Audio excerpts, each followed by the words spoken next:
This is Joshua Hart from JTH Boxing. Today I'm at Wembley. I'm joined by the IBF flyweight champion of the world, arguably, or for you not arguably, the best flyweight in the world as well, Sonny Edwards. Sonny, first of all, thank you for your time, and how are we doing today?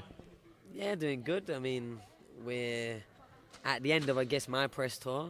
Now I'm kind of just turning up and having a little laugh. I'm on holiday still until Monday, where I'll be back training up at the Steel City Gym in with Grant Smith. But yeah, this was all factored in.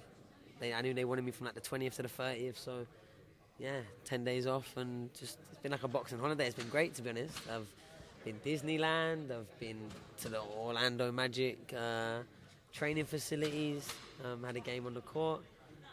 What else have I done? I've done loads. Been all over London, done TalkSport, gloves are off. I'll be real, yeah, one sec. Okay. Back to the room, sorry. Okay. Logistics. Should we start again, or? Yeah, carry on, man. All right, cool. So first I want to ask, how's the press tour been with BAM? Obviously you've done the US side, now the UK side. All the press is done now until fight week. How has that all gone for you so far? Yeah, great. BAM was maybe a bit awkward at times and maybe a bit quiet. Maybe a little bit for my liking, but it is what it is. I'm the star of the show, and I think I've kind of shown that. I feel like, you know, and it's probably turned a lot of heads in the company of, you know, the world's boxing promoters wanting the world's best fighters and also the world's best entertainers. And I probably turned a lot of heads this week with how I approach things and how confident I am and how assured I am and how willing to get involved with everything I am. I mean, I was commentating the show, I was, you know, just doing a bit of everything, and still here now.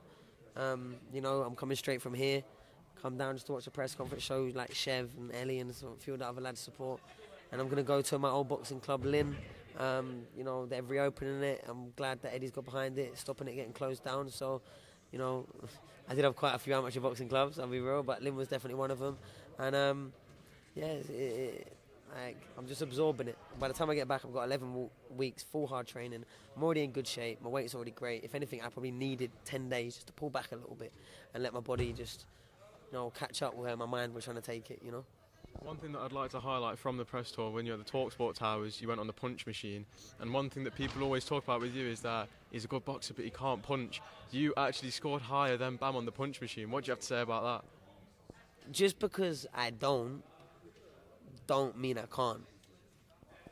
If you actually go, I tell people all the time, I don't try to hurt my opponents. I don't try to get in there and knock them out. I don't try to throw big punches to hurt them. That thought process in my head, I go in there to win 80%, 80%, 80%, never more, 80%. I can keep 80% up for probably 24 rounds, 36 rounds, 48 rounds, 60 rounds. I could probably keep an 80% pace up for, and that's within my natural rhythm. If I start trying to like punch really hard and knock people out and throw 30 punch combinations, and I'm overburnt, I'm tipping over that edge, I'm exhausting myself at some point. And you exhaust yourself for 1 second in a boxing ring. It's not you're a metre behind in a race or they've scored a goal. You're ironed out on the way to hospital most likely, so you can never deplete your resources. You've always got to have something in reserve, and that's how I box. So just because I don't throw punches trying to hurt, don't mean if I don't sit down and whack you, I can't. You know what I mean? If you ever see me, like, Sonny, you're 10 rounds down on the scorecards, you need to go for a knockout, then you'll see what it looks like when I try to punch. But unfortunately, I'm so good, you never see that because it's Sonny. You've won 7 rounds, just get to the final bell. My version of boxing is different, you know what I mean? I don't have to, all right, now I need to find a knockout. The day I do, the day you'll see me try. Obviously, let's talk about this BAM fight now. You're fighting in America, you know, you're headlining, you've just headlined at Wembley, now you're headlining in the States. You know, you've made a real name for yourself now, especially for a flyweight. Normally you don't see flyweights get as much attention from boxing fans, but you've seemed to create a new wave for them. You've brought eyes to the flyweight division. BAM's obviously brought eyes with his power, you've brought eyes with your persona, the way you carry yourself, you know. I just think... Some food.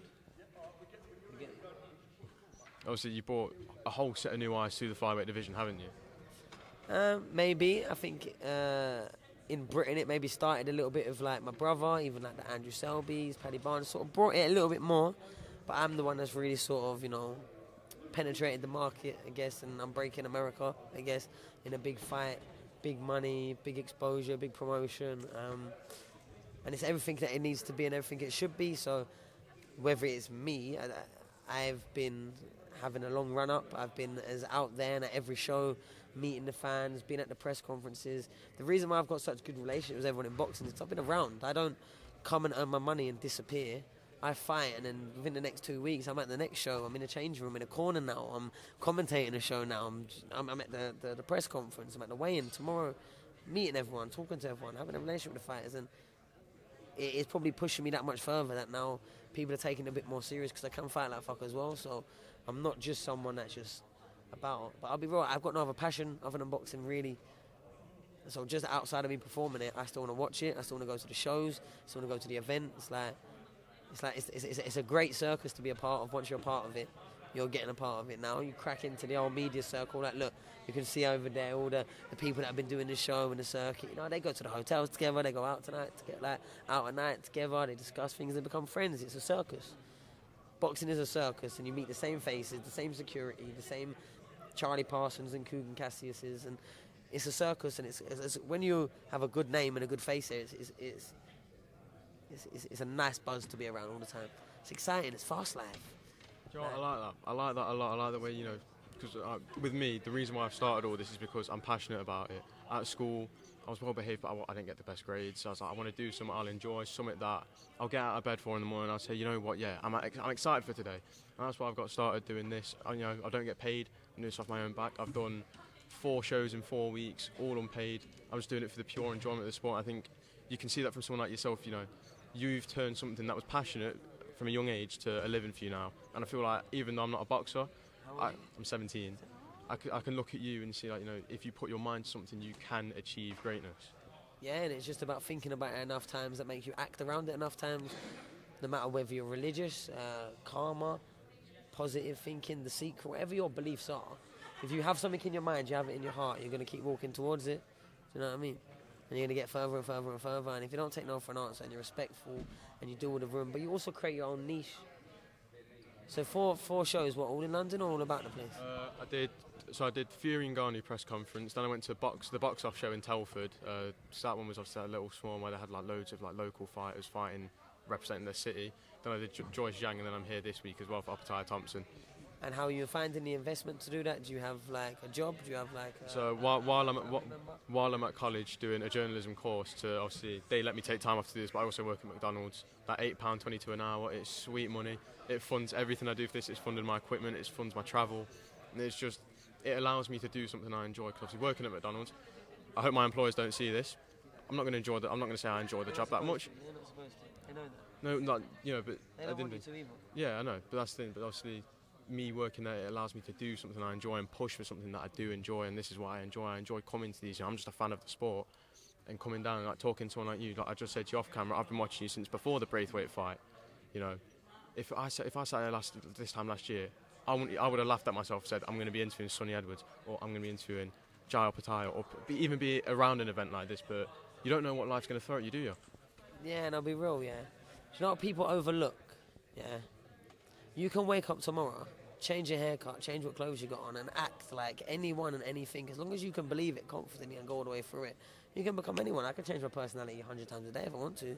I could turn around right now, make a few people in this room feel very uncomfortable for no reason if I wanted to. I mean, if you were every security lads are probably thinking, what the fuck's he doing? Because they all know me, you know what I mean? But if I wanted to, you can be anything you want to be in this world, and you can be who you want to be in this world. But if the centre is yourself, is your heart, is your mind, is what you like doing, what you feel is a good contribution to society and with your time, if you tick all those boxes, all of a sudden you're in a position where you can really run forward with a clear heart, and people like me will see it.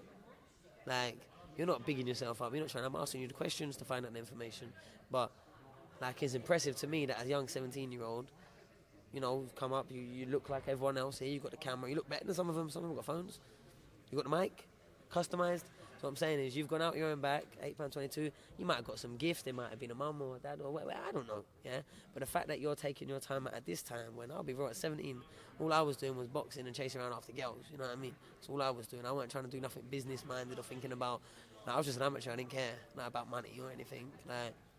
Didn't care. I was asking my brother to send me money for FIFA packs. You know what I mean? But the fact that you're showing the drive gives me every bit of belief that you probably will end up being one of the circus and one of the crew. Expensive though, it can be expensive, right? Oh yeah, no, definitely. Especially doing these trips to London. Sponsors, you have any sponsors? No, no sponsors. No, I'm trying to get sponsored, but it's dead hard. Like because obviously How it's so. much? Like, say if I wanted now. Say if I wanted now, I don't know, my promotion. I get a promotion done, and I wanted maybe the intro and outro, like for now until after the 16th of December, for all your interviews. Like, how much would that be looking at? Like, How right now for the position of where you're at, because I'd be interested in something like that, 100%. honestly, however much you're willing, because I'll take anything, literally, even if it's 20p.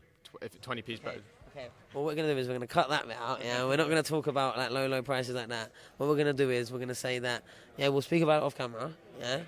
But seriously, that's what it's about. Your effort should be rewarded, and little things like that would be a way to, you know, start getting your brand recognition out as well. I think it's a good fight. You know, it can be something where the event's sort of half promoted, so, you know, you never know, the zone and that might start picking up on it a little bit more because there's the promotion before the video, etc. I think we could do something quite good, and I would be very willing to, you know, give a 17-year-old that opportunity.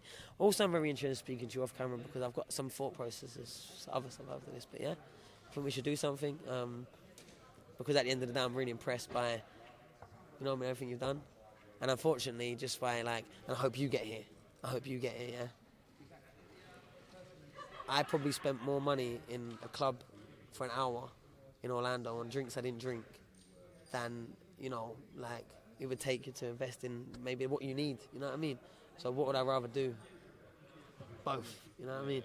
So, no, but seriously, I really respect, and the fact that you missed out on the opportunity to get an interview last time. I'm glad you now come over that hurdle because you made sure you got me today. So. No, do you know what? Just, I feel like we've just completed. This doesn't feel like an interview to me. This doesn't. The best interviews done. I know. This just feels like just a normal chat with you. I'm going completely off topic. I was going to just talk to you about boxing, but I feel like we've gone into something different here. You know, like I'm hearing what you just said to me there. It only fills me with, like, I'm already quite confident in myself, but hearing other people say it, and, you know, you saying that you respect what I'm doing, it will just keep pushing me. What area are you from? Nottingham. So not too far from Sheffield. I'm actually. So you've had to come all the way down here for this? Yeah, I've come all the way here today. So you're a 17-year-old. You're a 17-year-old from a small city, I would say. 17-year-old from a small city that's in the big smoke. You know, you're in London. On your own. What, have you got hotels and that? Or are you up and back? No, I'm getting the train back tonight, and then. Come down for this, and then Yeah, I don't think I'll be here for the rest of the 5 weeks. I didn't get onto the list or anything, but. Just obviously with 5 weeks they just let you come to anything. Darren, can I have a favour? Darren, I've got a favour. No, this is one favour, and it's a good one. It's a nice one, yeah. Yeah, we're live on, yeah. This is Matchroom's main guy that sorts everything. So keep up. Don't tell the camera. Don't tell the camera. So this kid, yeah, he's blown my mind. He's a 17-year-old. Yeah, comes from Nottingham. He's come all the way down to cover this today. All of his own expenses. He works in McDonald's at £8.22 an hour. Bought this, even his own himself. Yeah. He tried to get on the press list, yeah, and couldn't for this fight Saturday. We're just in a conversation. Could you get him on? I'll pay for his hotel for the. I'll pay a hotel room from near as close as I can get to the thingy. You took my hotel room. Exactly. That's why it's funny. That's what I mean. So if I take yours, paying it forward, no? Paying it forward. My hotel up room from No, not your one. No, but I'll get him as close as I can, or an Airbnb or something. Right. Or fuck it, you can top it. No, that's weird actually, you're 17. No, whoa. You can have my room and I'll go find somewhere else to stay. You know what I mean? But in all seriousness, if you could get him... I'll speak to Dan Barton. Dan Barton does a list. I'll speak to Dan. Because from what I'm seeing right now, we could be unearthing... There you go. A future. Like, because very confident. I didn't realise he was so young. From Nottingham, come all the way down. Because I've got to get names. Yeah, I'll make sure it happens, don't worry. I'll make sure it happens. See what we can do. Thank you. Right. You know I'll make things happen. He does. He does. That's on there, it's recorded. That's recorded, see, he makes things happen. He's the 4 o'clock. No rush. Alright, should we switch to should we talk about some boxing now? Let's talk about this card on Saturday, that's why we're here today. Jordan Thompson, he's got the opportunity of a lifetime against Opetaia. You know, when we look at who Jordan Thompson's coming into this fight, when he last fought, he fought Luke Watkins, he's never fought a 12-rounder. It's almost something we didn't expect, but yet again, you never know what to expect in boxing, don't we? Yeah, I mean, I knew this fight was happening. Okay, enough. You're going to know. I knew this fight was happening for a little bit before, but that's just the beauty of the beast. The fight gets mentioned, obviously. You know, I think it's been clever promoting by Eddie. He's got the opportunity for his fight on his event and not have to worry about no other promoters. Unfortunately, that's the business. And Jay Opetaia is going to now get shown to the London crowd. He's meant to be a really good fighter. I've not seen him all too much, but Jordan Thompson, you know, okay, he might not be like the most decorated or highly rated like one we've got coming through, but he can hit very hard and he's got some good wins. So yeah, let's see, like, if not now, when for Jordan. He's won international titles. He's pushed on. Maybe there's the bigger fighters in like Rakpour or Chris Benham-Smith or Lawrence Okoli, but they're all, you know what I mean, in different places, and hopefully we see them fights in the future if he gets through Jordan. So I think it's good if you have a good fighter like Jay Opetaia. Sometimes you have to introduce him to other audiences, and that might be what this is, but at the same time, Jordan's not trying to hear that. Jordan thinks he's coming and ripping up the script and leaving world champion. I've seen the belief in his eyes, and I don't know Jay and I know Jordan, so I want Jordan to win. He's a good guy, friend of mine, known him for quite a few years now, boxed on the same cars, I'm pretty sure, back in the day. So yeah, if he can do it, made up for him. But if he does it, it'll be doing it the hard way, because Jay Opetaia is a proper fighter, so more props to him. And one fight for me that really stands out on your card is Chev Clarke versus Vasil Ducar. Chev's only had, 6 professional fights, and here he is. He's obviously talking to him earlier. He doesn't care about the numbers or anything. He just wants to fight. But if he wins, he gets ranked in the top 15 of the IBF, and that's just 7 professional fights. And he's got an amazing amateur pedigree. But it's rather special, isn't it? Yeah, and Chev Clarke's a fighter people should be getting really excited about. Olympian, Commonwealth. He represented different nations in the amateurs. Had a very successful career, ABA champion, and now as the pro, he's taken it to a duck like water. I think 6-0, 5 knockouts, mostly against people with decent records coming through, already with a bit of confidence and a bit of ambition himself, and he's terrorising them. He's tearing them apart in a very destructive, explosive way. And he can really feel and grow and stay one of the best cruiserweights, because he's probably not big enough to be ever looking really at heavyweight, not for a while, I'd say anyway, like height-wise. Maybe he'll get the stature and the strength and like develop that way, but he could be one of the fully fledged British great cruiserweights. I think he's genuinely that good, and it's his heart and his mind in the fight. He just loves the fight. He's not here for exposure or superficial reasons or attention or fame. He loves to fight. He's a fighter. He's like me, and I can see that in him, and I know him personally. So yeah, I think Chev's one people should be really getting excited about. And you know, Ducar's only lost once by stoppage at a good level. It's escaping me who he lost to by a knockout, but a good fighter. So you know, maybe Chev can make a statement and really push, because I'll be real with Chev. I be telling him, yo, enjoy the fight, take a few rounds. He goes, he's not in the business for a few rounds. He likes knockouts. He likes early nights, early work. So, yeah, maybe he won't listen to me at all when he'll go in and get the knockout quite early. And if he does, I think that'll be a statement. And finally, because obviously I think I'm running up on time with my camera. I think my camera's about to die. I want to just get a prediction for first yourself on December 16th, although I'm sure we can probably talk again before that. But also a prediction for this main event on Saturday night between Jay Opetaia and Jordan Thompson. I think it is a hard ask for Jordan. And as much as I do want him to do it, Opetaia is looking like a very good fighter from their side of the world that they're very excited about. So we have to see. We'll see what he's made of. But, you know, the fighting the best and that elevated perceived risk brings the best out of certain fighters. And I think Jordan's got that mindset. He didn't hesitate to go in the ring with the number one in the world. And if Jay Opetaia is looking at him down, I always talk about this, there's a dynamic shift.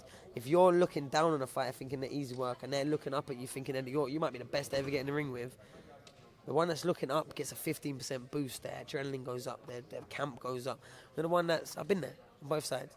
You know, once you get in the ring thinking, isn't this another one? You lose 15%. You might not have went on as many runs. Your diet might not have been as good. You might have had a few more early nights, or that drink 7-8 weeks before instead when you didn't before. Your whole mind is different. So sometimes that underdog effect, it can be really, but sometimes that shift isn't enough to still overdo the maybe ability that is there, the gap that is genuinely there. That's why you see rematches come back. Chris Eubank, once he was in there and thought the threat was up, different fighter. I think also with rematch, also saw Joyce versus Yang at the weekend. That was another rematch, but I think that was a bit of a different story from Eubank Smith, wasn't it? Yeah, of course. There's 100 different ways to go. A fight can end and not end. Unfortunately, with Joyce, he lost on that one, and I'm gutted because I'm a good friend of Joyce. So, yeah, it's boxing. Sonny, thank you very much for your time. It's been, I'm almost lost for words because of this interview. But yeah, no, thank you for your time, and I'm sure we'll speak again very soon.